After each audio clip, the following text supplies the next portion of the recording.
A first in 7 years and a visit loaded with significance. President Ferdinand Marcos Jr. of the Philippines is in India. Defense, diplomacy and deterrence are on the agenda.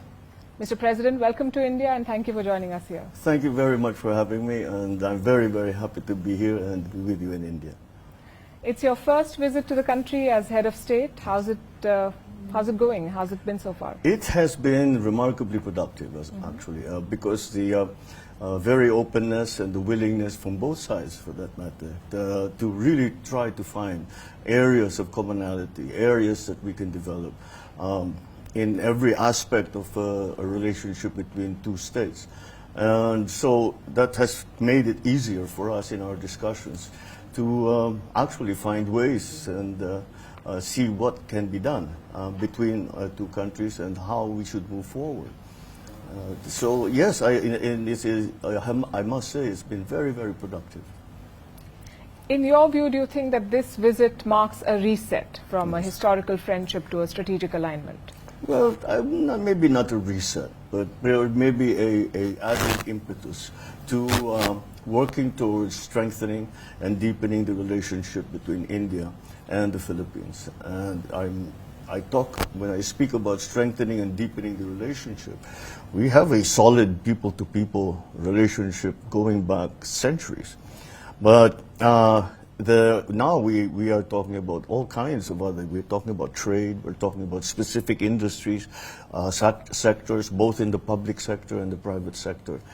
And that is why I say it's been so productive, is because the time that we've spent here, we have discovered between ourselves, between businessmen here, your leaders, the Prime Minister, the cabinet ministers who have been helping us, we have found so many areas that hold so much potential and that really should be developed. Now, you know, that doesn't mean we will be achieving 100% hit rate, but if you manage half of the things that we're talking about, that is a very, very significant increase in terms of engagement, in terms of partnerships and alliances between our two countries.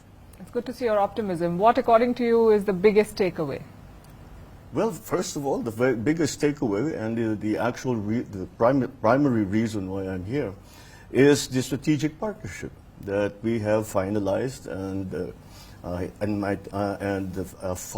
finalized and formalized with my visit here. And that immediately, by itself, immediately puts it up a notch, the relationship between the Philippines and India, because it provides a very, very wide-ranging, very strong and robust foundation for us to build on. And the strategic partnership covers because once you speak strategy, you say it's for strategic reasons. We do these things under the strategic partnership for strategic reasons. Pretty much everything applies, and that leaves the door open for us to look into anything that might be possible. And that is important because in this day and age, there have been, because of the changes in technology, the advancements in technology, the changes in our economic systems, there are now areas that did not exist before. Just the digital space, for example, where India is a leader. Just in the use of the digital space and the widening of the digital space, something that never really existed before, is something that we have to adjust to. But it is also something that offers a great deal of potential. AI is I was about to say down the road, mistake, it's here. AI is coming, but it's coming like gangbusters. So that's another area that just didn't exist, that we now have to deal with. But again, as we say in the East, problems can also be opportunity. And that's how we view it. And I think there's a great deal of opportunity there. We say it in the Bhagavad Gita as well. The obstacle is the path. Yes, exactly. But this looks like a road with fewer obstacles now. The meetings. Tell us about your meeting with Prime Minister Modi and the equation that you share with him. Well, he's a very impressive man.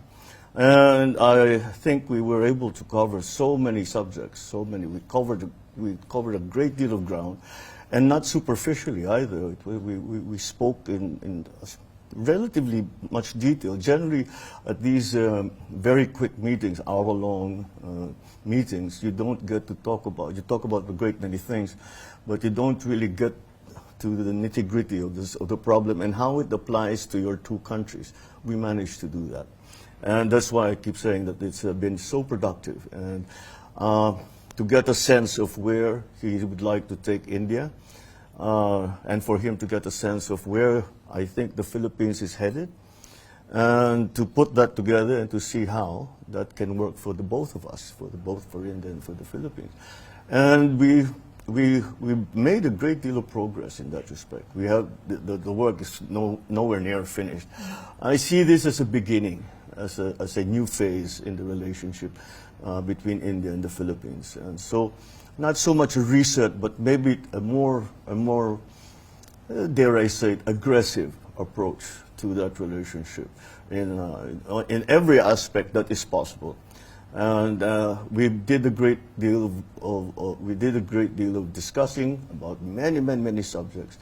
And myself, my delegation now will come away with a much better idea of how to do work here in India, how to do work with India, what are the areas once again that we can further explore. So it's been a very good visit. India and the Philippines face different but connected challenges in China. You in the high seas, India in the Himalayas.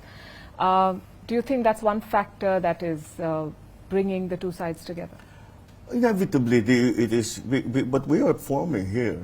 That's one of the aspects of the new parts of the India-Philippines relationship, is this formation of a global coalition, really, of like-minded states. States that share our values, that share our adherence to international law. And in our cases, specifically, it's the UNCLOS, because it's the law of the sea, and that is where we are having problems. But essentially, the similarity between our situations is that it is a rejection of any unilateral attempt to change boundaries. It's really that simple. And that, again, requires no country can go against or can stand up by itself for a principle, and that's what we're standing up for. No one country can stand up for a principle. There has to be a coalition, and that coalition is being formed. And now, with the definition of the area of interest, if you want to call it that, it's no longer just the Asia-Pacific. We speak now of the Indo-Pacific, and quite rightly so, in my view. And that is another aspect to our relationship, which we did not have before. But I guess with the circumstances surrounding us in the global situation as it is, this is something that we have to stand together on. And that is what India, the Philippines, and many other countries are doing. Did the China challenge come up in your conversation with the Indian leadership this time?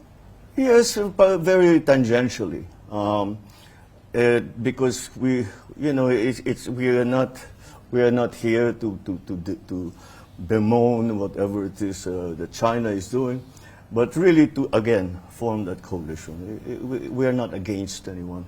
We are just for territory, the defense of our territory, the respect to the exercise of our sovereign rights. For the moment, I want to talk about the Brahmos missiles. You were the first country that bought the Brahmos system from India.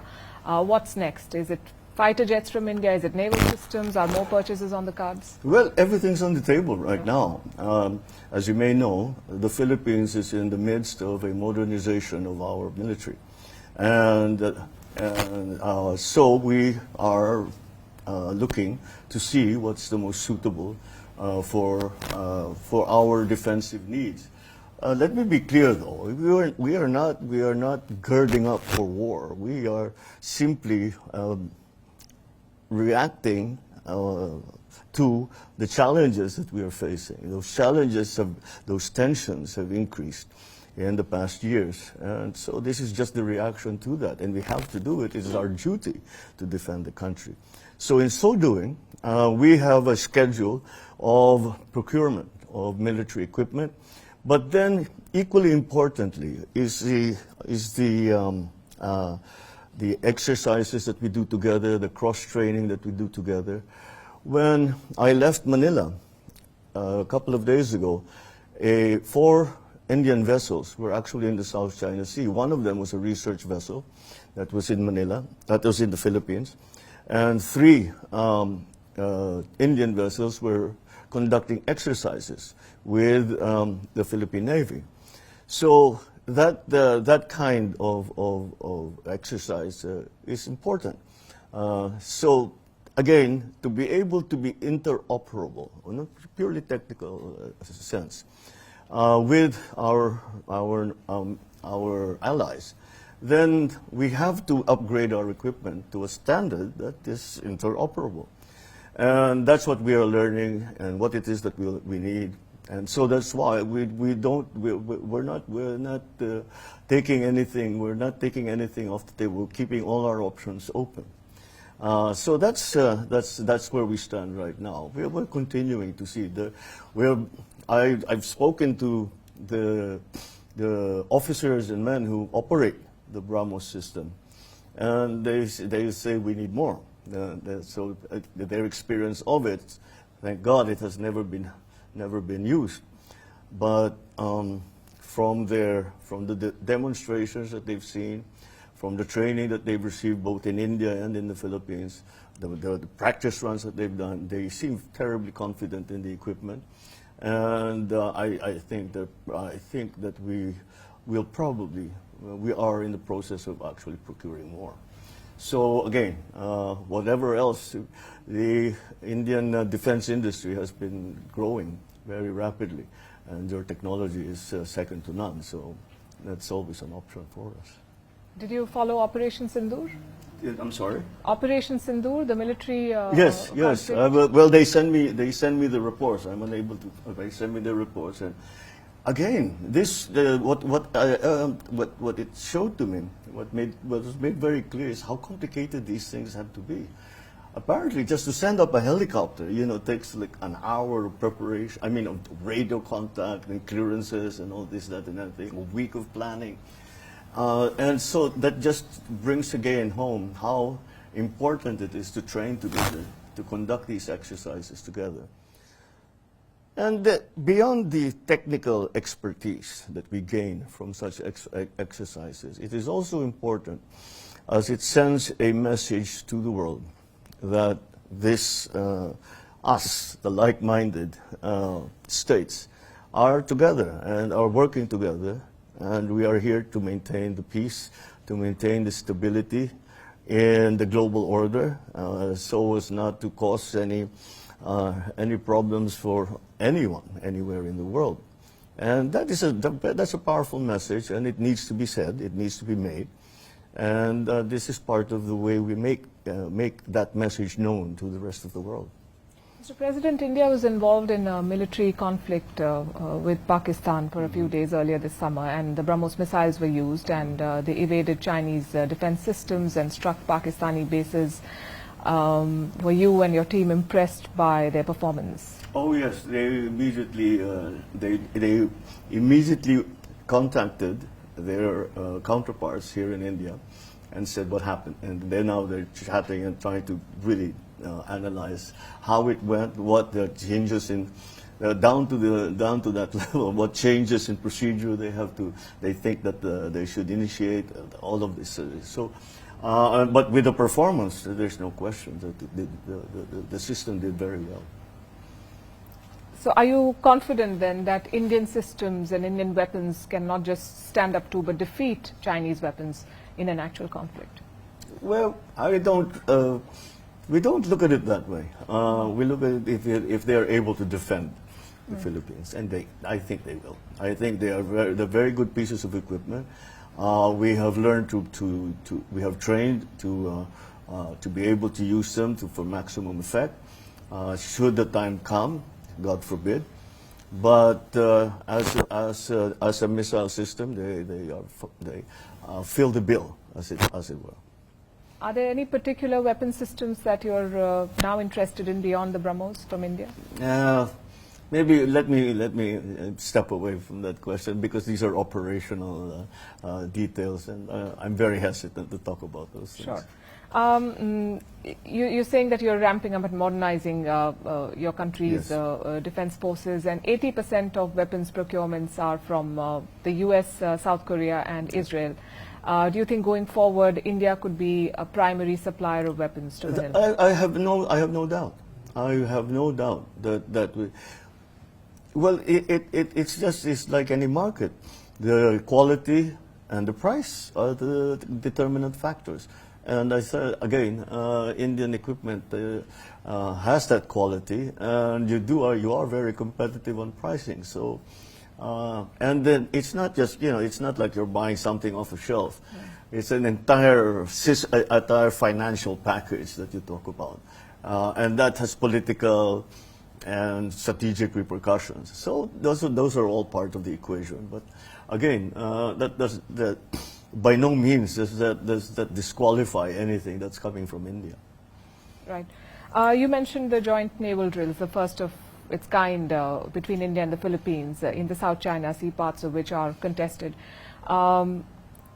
Would you like to see India as a regular maritime presence in the region, like the US or China or Japan?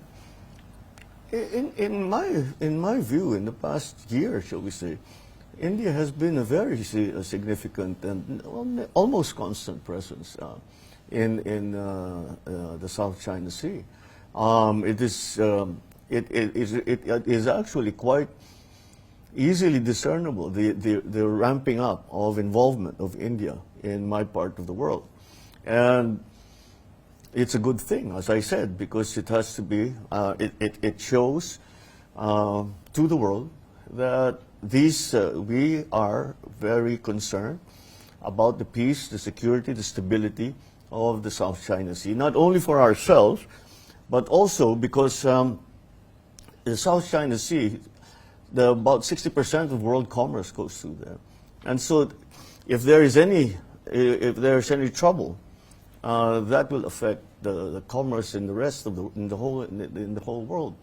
And so this is certainly one thing that we are all hoping to avoid. And so that is why these exercises are important in that regard, in that they are, again, a show how strongly we intend to defend our position, and it shows that how closely we are working together to defend peace and to defend stability. China is not impressed with this drill. They say that this is going to undermine regional stability, and they fear that they were a target, if not the target, of this joint drill. Is that assessment correct in Beijing? No. The narrative coming out of Beijing when it comes to the Philippines is always to imply that we are acting for other countries. And in this case with India, they say that we are trying to leverage our alliances with larger, more powerful countries to cause instability. But that's certainly not the case. The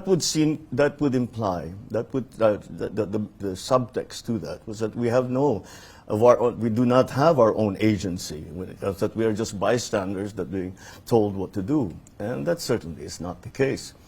What we do in the Philippines is because it is our duty as officials, as leaders, as the military, as citizens, to defend our country. And so that is what we are doing.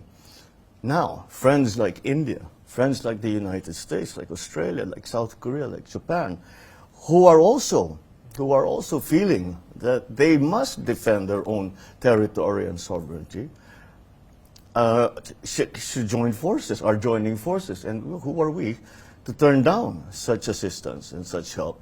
And we are, of course, ourselves very willing to also assist those partners, our partners around the world. And so this is, it's not quite the right analysis of what the Philippines is doing or what the Philippines' foreign policy is. It does, I suppose, serves that narrative that it is really that we are acting as a, I don't know, as a puppet state to the United States and to all the allies of the United States. I have to, this, I think it doesn't take very much reading and discussing to see very, very clearly, very, very quickly that that's simply not true. There have been multiple close shaves between Chinese and Filipino vessels in recent past, with the Chinese ships also firing water cannons at Filipino ships. Are you worried that this may escalate into a full-blown crisis, that a small misunderstanding may blow up into something much bigger? That is precisely what we are worried about.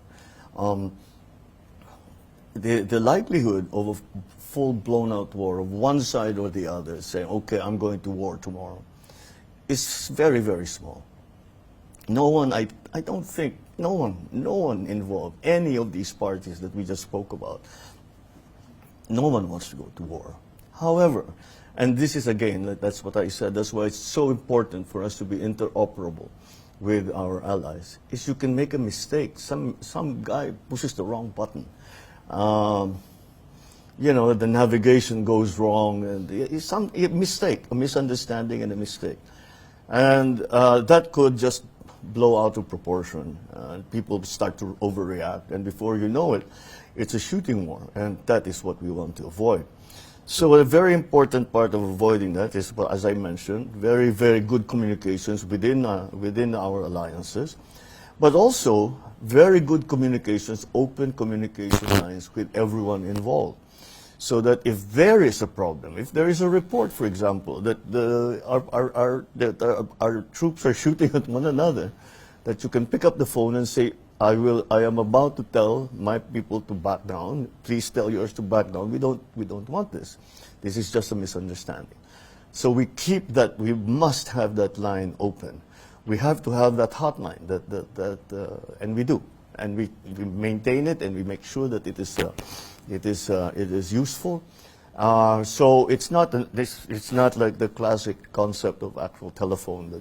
But we have we have regular discussions, regular meetings at the ministerial, the sub-ministerial level, just to keep things manageable. I don't know that the problem will go away, but to keep it at a level where somehow it is still manageable. I don't know if we're at that level. I'd like to bring the tension down. I'd love to cool the rhetoric a little bit. But you know, people see. Certainly in the Philippines, people feel strongly about it, and they make their feelings known. I'm sure they do. Your recent State of the Nation address is coming under a lot of scrutiny. In last year's speech, you promised to not yield even an inch of Philippine land in disputed areas. This year, your statement did not make an explicit mention of that, of the West Philippine Sea, but you focused more on non-alignment on Manila's part. Would you say you watered down your statement? Did you, and why? No, I did not. You're the second person to ask me that. But the two things are not mutually exclusive.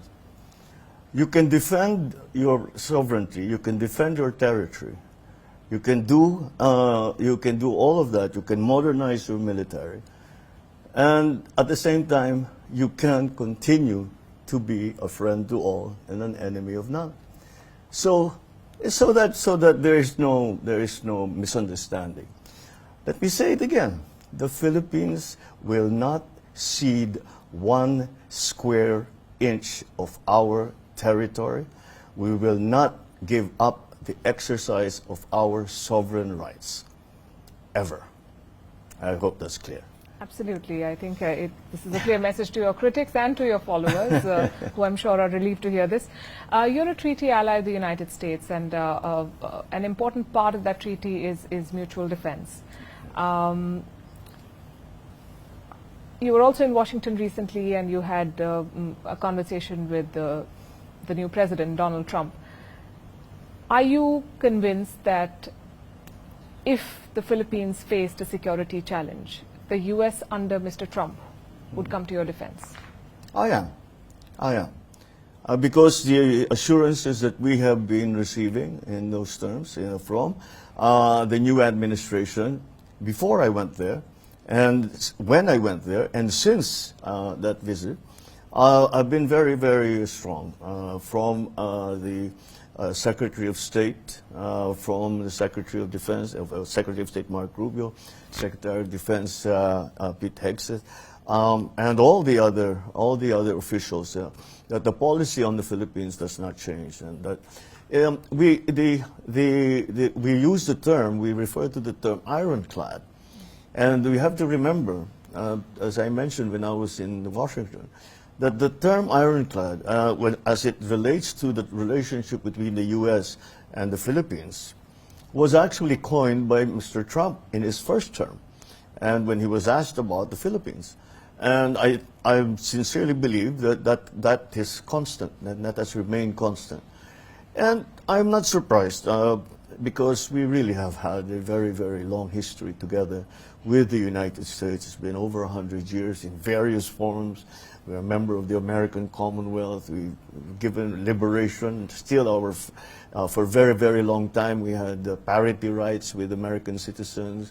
So it really is a very, very strong relationship. It really, and as I was explaining to President Trump, I said, if you stop a school child in the street in the Philippines and ask them who is our best ally, they will say the United States. And that institutional, that cultural, not institutional, that cultural memory maintains. And I think that too is that there is an aspect of that as well in the United States for the Philippines. We do have over 2 million Filipinos in the United States, so we are also very much woven into the fabric of their society, in a good way. It is, but and it again it has been a very long and very good relationship, and I think it will remain so. I'm sure it will remain so. I'm not sure how many old allies of the U.S. are in a position to say that, but again, like I said, it's good to see your optimism. Well, I wouldn't hazard a guess, but I'm only expert in the Philippine situation. Fair enough. Another flashpoint in the neighborhood is Taiwan, and Yes. most experts fear that Beijing will invade Taiwan before the end of this decade. If that were to happen while you're still in power, would you be open to allowing the U.S. Use resources and bases in the Philippines to defend Taiwan, or would you rather stay out of it? To be very practical about it, if there is a confrontation over Taiwan between China and the United States, there is no way that the Philippines can stay out of it, simply because of our physical geographic location.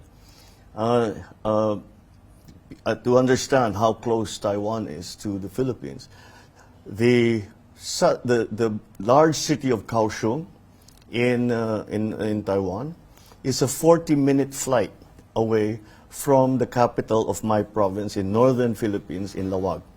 That's how close it is.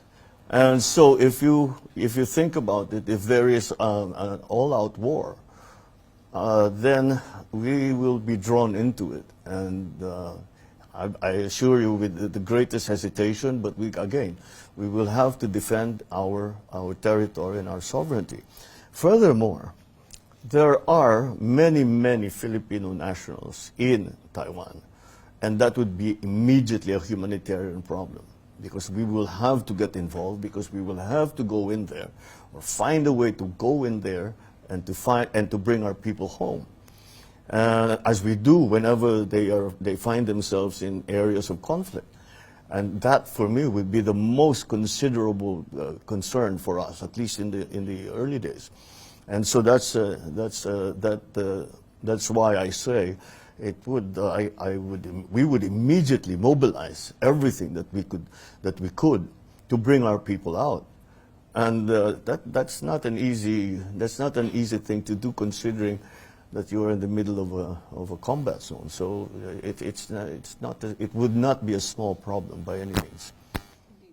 You mentioned the Indo-Pacific a short while back. Considering the evolving security situation, a lot of experts have said that we need something like an Asian NATO. I know that the Quad has often been called an Asian NATO, but we are far from a mutual security umbrella in the Quad. Do you think that having a grouping like that is going to help, or will it exacerbate the tensions? And if we were to have such a group, who would you see as part of it? Asian NATO? Yes. Well, you know, the origins of ASEAN have to do with something like that. After the establishment of NATO in Europe, there was an attempt by the Americans to establish SEATO. It existed for a while, Southeast Asian Treaty Organization, very, very similar to NATO. But most of the leaders in Southeast Asia thought that they could do a better job by themselves. Led by, I remember very well because I was still in school, but I remember the discussion, led by my father and then Prime Minister Lee Kuan Yew. And then slowly Malaysia came to join, other countries came to join, and that's how ASEAN was born. ASEAN was born in the Singapore, I remember. So this is for us that serves that purpose. That serves the purpose for that aggregation. However, since we now define the region that needs to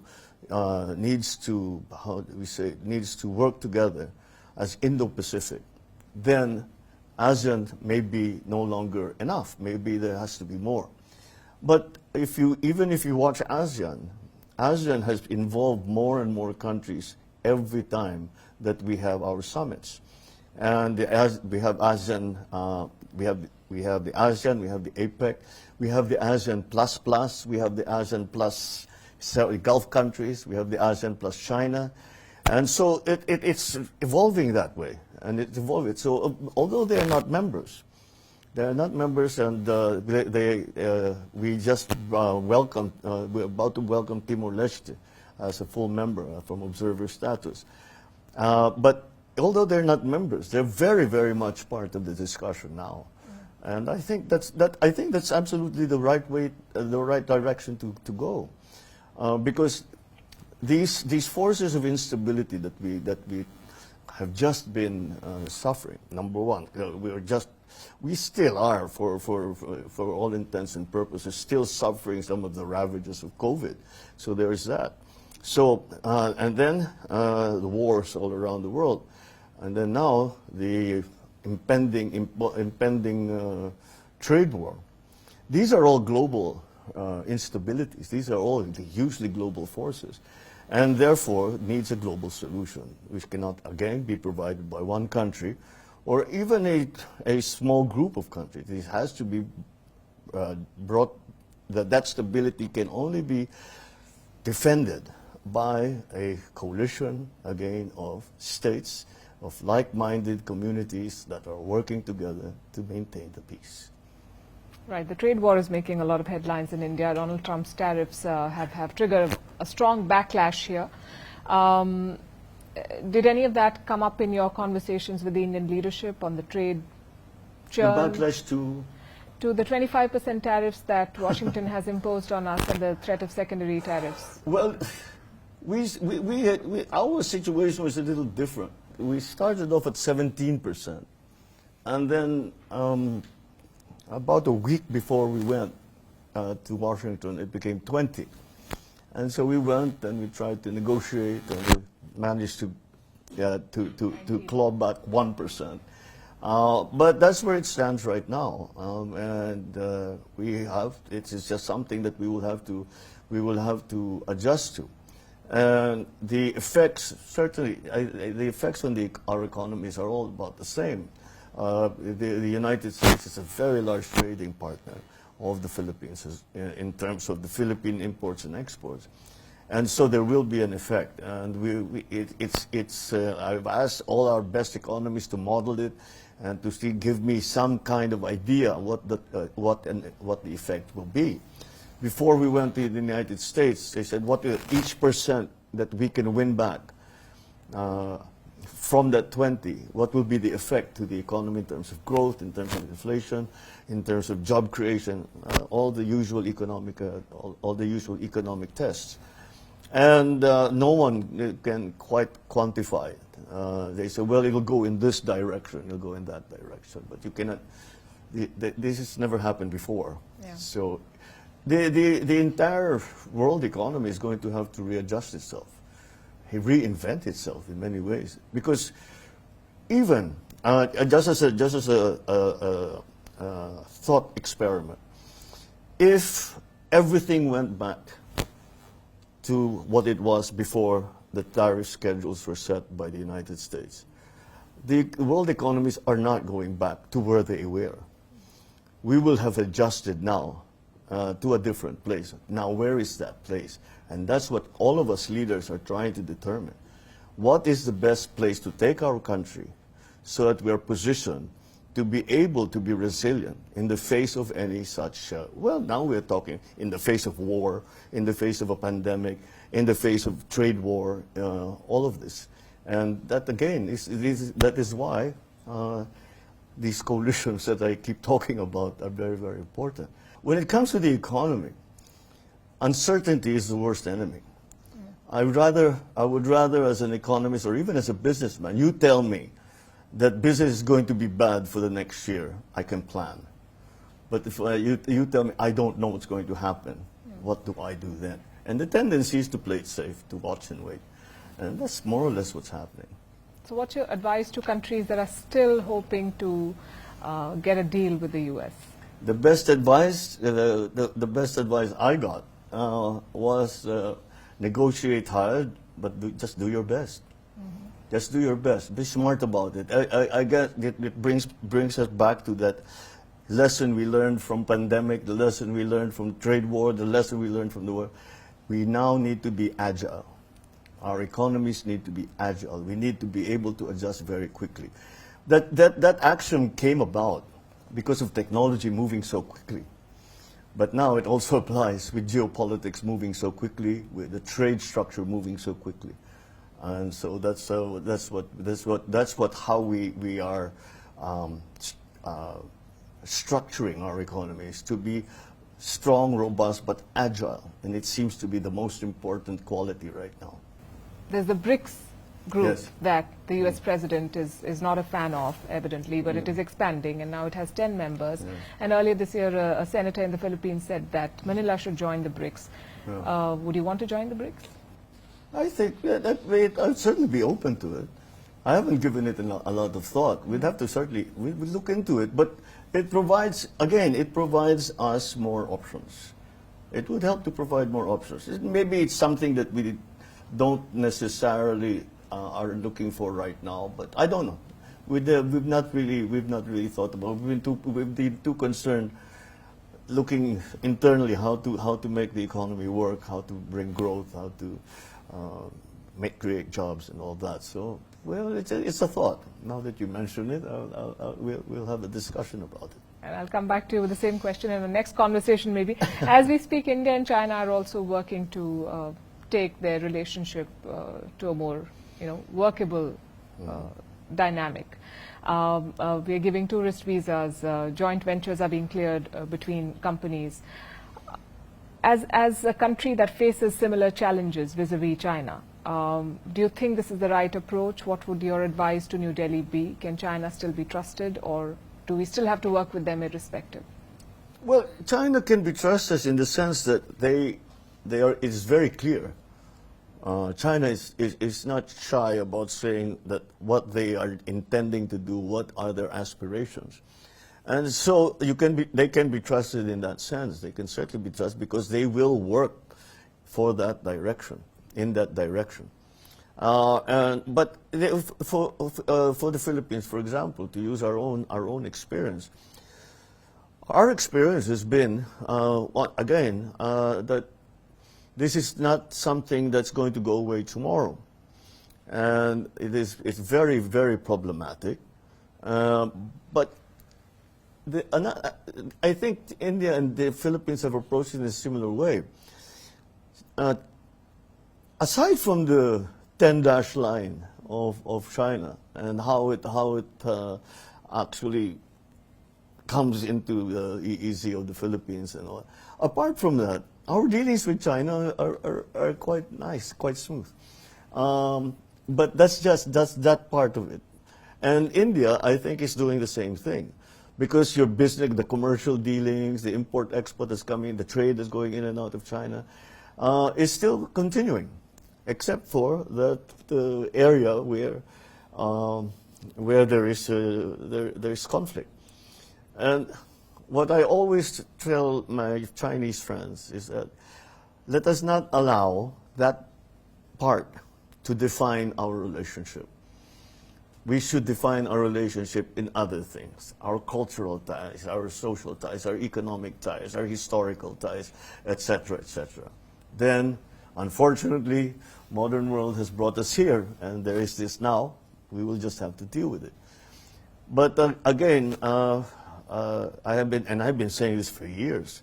Let us not allow what the difficult part of our relationship to color or to define what the rest of us are doing together. That is advantageous to both our countries, and we're working relatively well. Right. I have to ask you about Gaza. You are an ally. Philippines is an ally of Israel, but you've also voted for a ceasefire at the United Nations. Yes. The situation is deteriorating. There is talk of starvation in Gaza. Do you think the world is doing enough to stop Israel? Do you believe Israel is starving Gazans on purpose? I think the world is doing what it can. At least certainly the European countries with now the threat of first the UK and then some other EU countries to recognize a Palestinian state within the year. I believe during the General Assembly of the United Nations, I think is the intended schedule. So these are the forces that it can bring to bear on Israel, because I think I don't know what they say in Israel, but everywhere else I think it is unanimous that the humanitarian cost of the continued attacks on Gaza is unacceptable.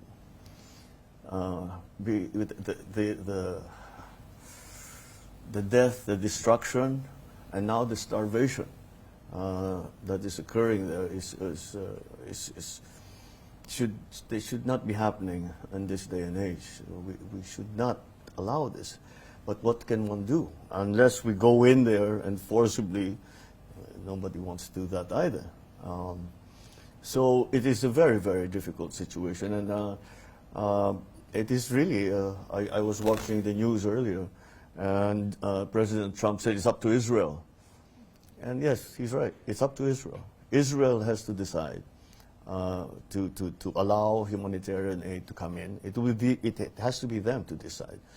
We can put pressure on them. We can, have resolutions in the United Nations. But at the end, the Israeli leadership has to decide that, okay, enough humanitarian costs. We will do something else. Unfortunately, the trend doesn't seem to be headed in that direction, with the promotion, or rather the proposal to occupy the entire Gaza. So it's a terrible situation, and we look on in horror at the death, the destruction, the suffering. But what always brings tears to my eyes are the children. Why the children? It's impossible. At least an adult, you can say we're at war, so we have to sacrifice. How do you explain that to a child? And that's not fair. That's not right. If I may add, and I know why you wouldn't say it, but it's not up to Israel. I think in the past, when excesses have been committed, there has been intervention from the West overriding a sovereign states. So if required, or if there was the political will, then I'm sure more could have been done to stop the Israeli establishment. But I think all the pressure that can be brought to bear on Israel is being done. Is being brought again. Maybe the United States could exercise a stronger hand in influencing the Israeli leadership to recognize the humanitarian cost. But again, at the end of the day, well, if the United States stops sending weapons, then perhaps then that will be a big diminution in terms of attacks. But short of that, I can see the frustration of the European countries. That's why they're starting to talk about recognizing a Palestinian state. Certainly, from the part of the Philippines, again, of course, we are your allies, but we do not, we are always for peace. Even our own situation with the West Philippine Sea, which is South China Sea, we don't talk about the forces against this and attacking that. We talk about peace, and that's what we push.